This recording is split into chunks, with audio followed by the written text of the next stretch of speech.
vi znate da je jako puno Hrvata igrom slučaja, prst sudbine, odveo na sve 4 strane svijeta. Eto tu u Vojvodini, odmah na sjeveru Bačke, žive naši Bunjevci.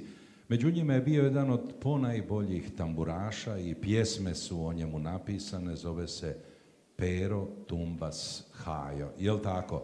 Pa sada ćemo malo jednu pjesmu posvetiti njemu, a posvećuju je upravo ovi daroviti svirači, članovi Hrvatskog kulturno-glazbenog društva Dunav iz Vukovara. Hajni motivi.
Bravo, bravo.